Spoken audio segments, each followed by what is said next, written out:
Ini kunci. Nah, untuk tidak banyak menuntut, seorang suami jangan banyak menuntut atas kekurangan istrimu.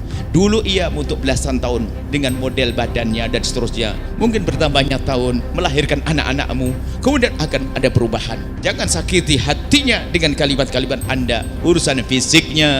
Tadi kenapa aku semakin kurus hari ini? Kenapa kok mulai keriput? Itu merasang, nancep di hati. Jangankan kok begitu, kalau Anda setiap pulang ke rumah, kok membawa bedak pemutih kulit, pertama sih senang istri, kedua senang, keempat teman, kelima iya memang saya hitam bang, ngomong gitu, sakit hati dia.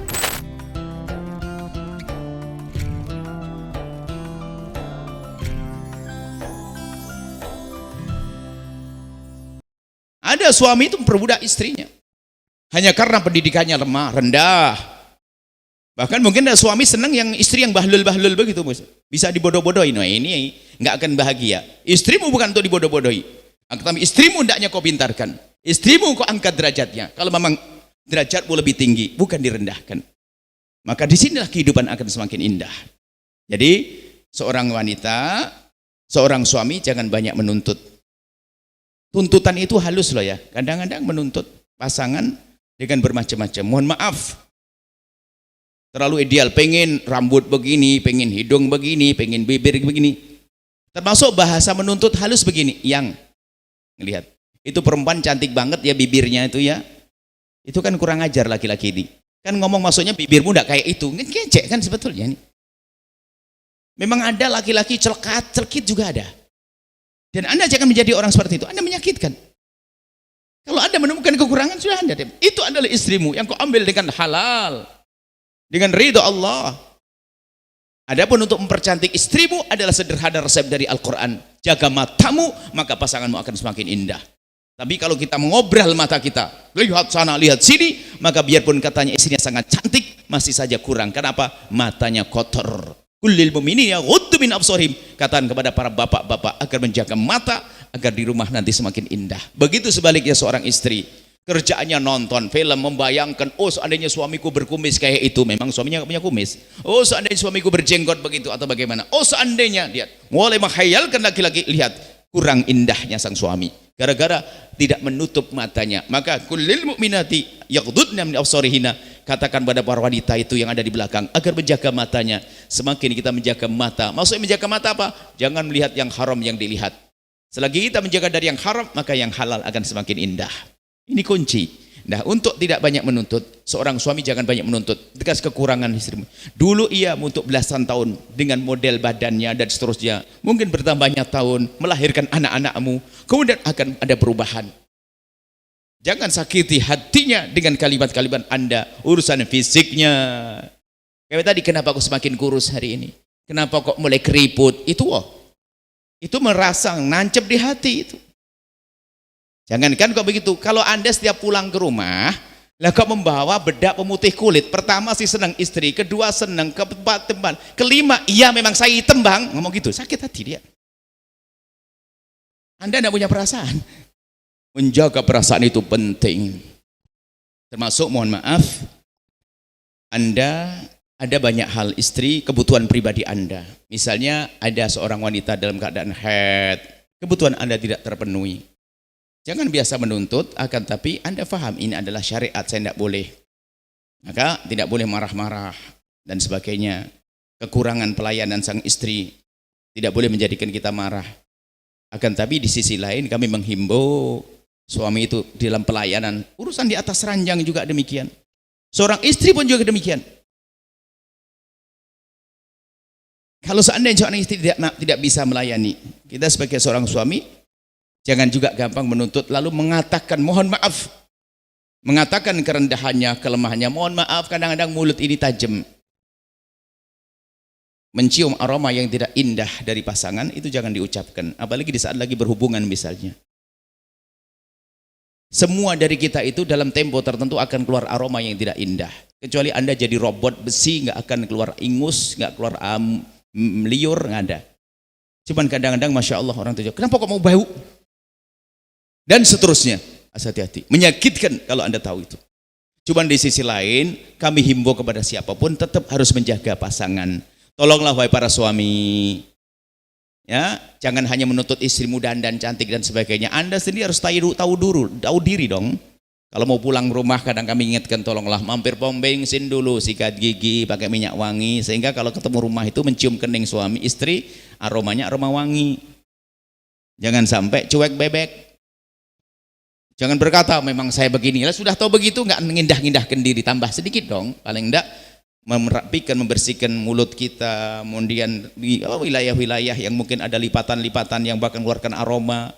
Anda pulang ke rumah wahai suami dengan minyak wangi yang cuma 10.000 saja, kok tidak bisa semprot seset indah. Ini gambarannya maksudnya apa? Menyenangkan pasangan. Istri pun juga tolong wahai istri yang di rumah. Subhanallah. Kalau lagi kondangan, Masya Allah dandanannya cantik sekali.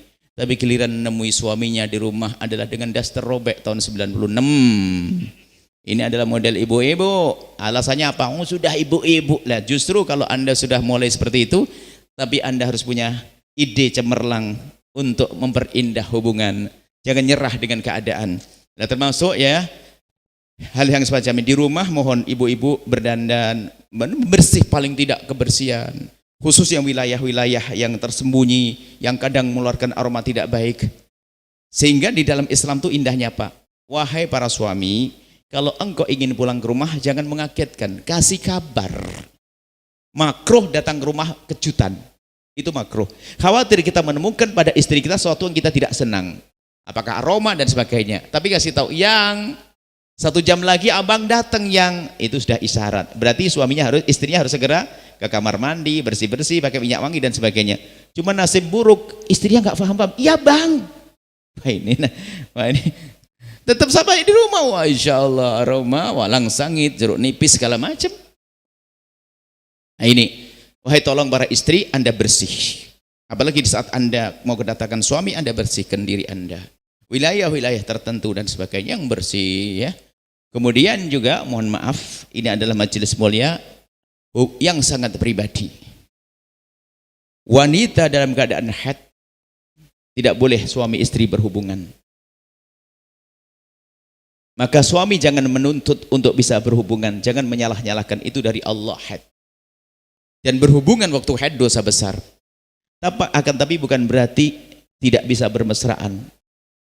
Wahai para istri yang solehah, sama Lailatul Qadar orang haid pun juga boleh. Caranya bagaimana? Orang haid yang cerdas, biarpun biarpun dia dalam keadaan haid, tetap dia terjaga di malam semacam ini dengan berzikir menyebut nama Allah. Begitu juga kami sampaikan, hubungan suami istri adalah untuk menyenangkan pasangan, adalah dengan cara yang halal, itu banyak caranya. Ini adalah majelis mulia, akan tapi harus diperhatikan. Seorang suami atau istri harus aktif dan inovatif. Sepertinya ini adalah tidak etis, tapi harus kami sebutkan, maka harus kita angkat di bawah majelis. Mohon maaf. Seorang suami, kadang suami yang sangat takut kepada Allah. Karena suami takut kepada Allah, dia itu mohon maaf melihat yang haram di luar sana. Pengen pulang ke rumah, ingin memuaskan dengan istrinya. Sah. Cuman ternyata sampai di rumah, istrinya tidak peduli. Tersiksa dia. Atau mohon maaf, istri dalam keadaan haid. Akan tapi wahai istri yang solehah, dengar ini ilmu. Jika seorang suami melampiaskan syahwatnya dengan caranya sendiri, mohon maaf, dengan tangannya sendiri, maka dia melakukan sebuah kesalahan dan dosa.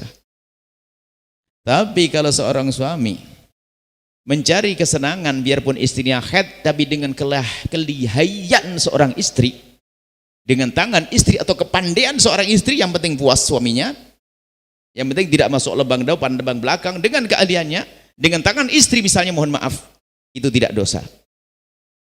Dan setelah itu selesai. Artinya apa? Berjumbu mesra, iya, tetap bersih, hanya wilayah tersebut ditutup, jangan sampai masuk wilayah tersebut. Disenangkan sang suami, karena suamimu itu suami yang soleh, bangkit syahwat tadi, tergoda, tapi dia tahu kepada Allah, saya pengen pulang, selesaikan sampai di rumah.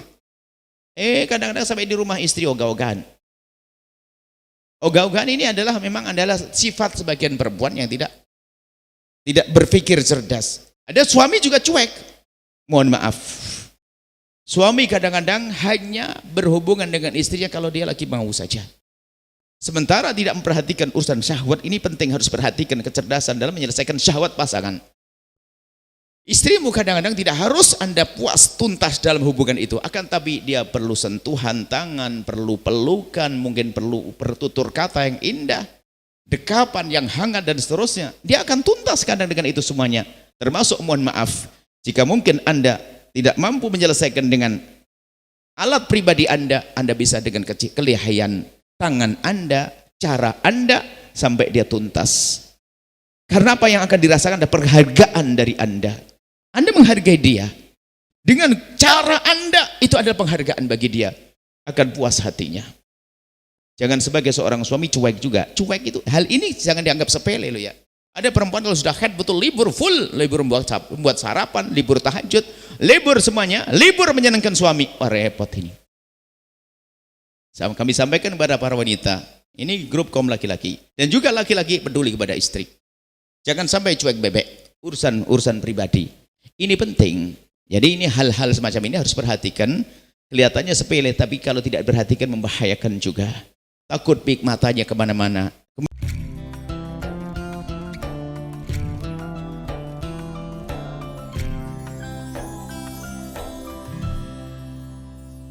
Sahabat Al-Bahjah TV, setelah menyaksikan video ini, jangan lupa bersolawat kepada baginda Nabi Muhammad. Shollu ala Nabi Muhammad. Allahumma sholli alaihi wa ala alihi wa sahbihi.